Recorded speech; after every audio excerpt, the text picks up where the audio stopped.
में जो भीषण बेरोजगारी है इस समय वो एक राष्ट्रीय आपदा का रूप ले चुकी है।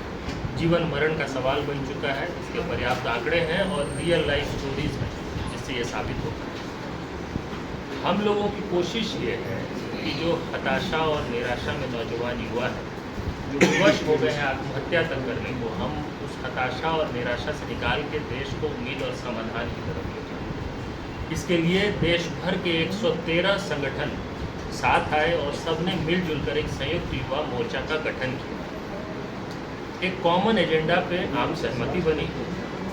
इस बात पर आम सहमति बनी कि रोजगार को लेकर देश भर में एक बड़ा व्यापक युवा आंदोलन खड़ा करने की ज़रूरत है। सरकार से हमें भरोसा चाहिए कि हम रोजगार के विषय पर गंभीर हैं। हम जिसको भरोसा कह रहे हैं वो है भारत रोजगार संहिता, भरोसा। और इस भारत रोजगार संहिता मतलब भरोसा के 4 बिंदु हैं। पहला बिंदु तो ये है कि रोजगार का अधिकार देश के हर वयस्क के लिए होना चाहिए। कम से कम न्यूनतम आय के जो काम करने को तैयार है उनके लिए अपने घर के 50 किलोमीटर के दायरे में, कम से कम जिनको बोझा ढोना है, ठेला चलाना है और जो विवश हैं इस काम के लिए भी कि अपने घर से 500 किलोमीटर, 400 किलोमीटर और 1000 किलोमीटर दूर जाके किसी शहर के लेबर चौक पे खड़े होते हैं, वो नहीं होना चाहिए इस देश में। दूसरी बात हम कह रहे हैं कि बड़े पैमाने पे हमारे देश में सरकारी पद हैं जो रिक्त पड़े हुए हैं, स्वीकृत हैं लेकिन रिक्त हैं, सैंक्शनड बट वेकेंट। लगभग 1 करोड़ ऐसे पोस्ट हैं सेंटर और स्टेट्स का मिलाकर। अब इनको भरने के लिए कोई कानून बनाने की ज़रूरत नहीं है, कोई ऑल पार्टी मीटिंग बुलाने की ज़रूरत नहीं है। इसके लिए सिर्फ विभागवार विज्ञापन जारी करके समयबद्ध ढंग से नियुक्ति करने की ज़रूरत है। अगर सरकारें गंभीर हो तो इस देश के 1 करोड़ परिवारों का तुरंत भला हो सकता है। हम कह रहे हैं कि इन 1 करोड़ पदों पे टाइम बाउंड और फेयर ढंग से इमीडिएट रिक्रूटमेंट होना चाहिए। हमने एक मॉडल एग्ज़ाम कोड तैयार किया है।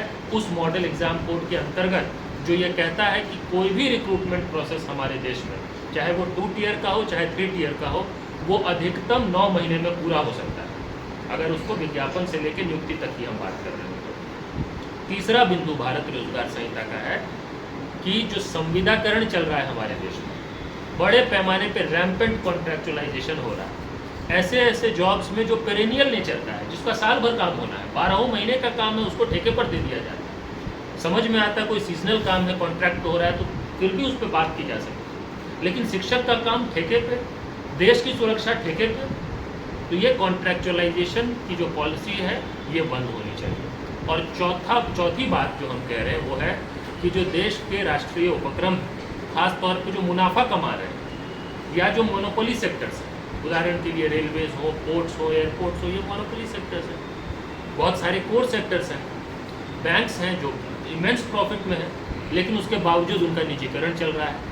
तो मुनाफे का निजीकरण हो रहा है, घाटे का राष्ट्रीयकरण हो रहा है। जहाँ जहाँ घाटा होगा, केजी बेसिन डूबेगा वहाँ ओएनजीसी का पैसा लगेगा, यस बैंक डूबेगा वहाँ एसबीआई का पैसा लगेगा। जहाँ घाटा होगा वहाँ पब्लिक का पैसा, जहाँ मुनाफा होगा उसको बेच दिया जाएगा कुछ 2-4 लोगों के पास, सारे पूंजीपतियों के पास नहीं। इसको हम कहते हैं मोडानीकरण, इसको निजीकरण नहीं कहते हैं। तो ये चौथी बात है कि ये मोडानीकरण की जो नीति है जिसमें मोदी जी, अंबानी जी, अडानी जी सब आ जाते हैं, यह नीति बंद होनी चाहिए। इन 4 बिंदुओं पे 113 संगठनों के बीच एक आम सहमति बनी है कि हम संयुक्त युवा मोर्चा के बैनर तले देश में एक बड़ा व्यापक आंदोलन खड़ा करने की कोशिश करेंगे। इसके लिए अगले शनिवार 15 जुलाई को संयुक्त युवा मोर्चा का पहला राष्ट्रीय अधिवेशन दिल्ली में होने वाला है। धन्यवाद। आंदोलन की कोई रूपरेखा तैयार है, किस तरह से आंदोलन होगा, क्या स्टेज वाइज चलेगी? देखिए, आंदोलन जब हम कहते हैं तो आंदोलन और कैंपेन में एक बेसिक डिफरेंस है कि आंदोलन की तारीख कोई नहीं बता सकता, हम कैंपेन की तारीख आपको बता सकते हैं। हम आंदोलन की तैयारी जो कर रहे हैं उसकी बात कह सकते हैं। हम जो राष्ट्रीय अधिवेशन कर रहे हैं ये आंदोलन की तैयारी है। जो सही मायने में आंदोलन होगा वो हो सकता है आज से 10 दिन बाद शुरू हो जाए, हमें नहीं पता। हम सब बहुत छोटे हैं उस आंदोलन के सामने। वो आंदोलन इतना बड़ा होगा, इतने बड़े स्केल का होगा। मुझे ऐसा लगता है कि स्वतंत्र भारत का सबसे बड़ा आंदोलन हो सकता है आज रोजगार के विषय में।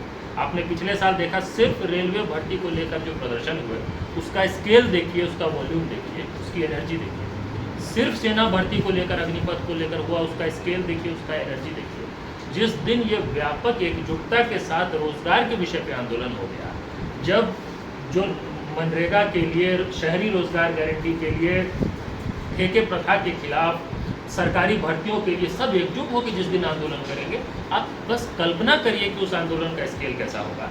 उसके लिए देखिए उसमें कोई ना कोई एक कुछ नॉन फैक्टर्स होंगे जो हमारे हाथ में नहीं है।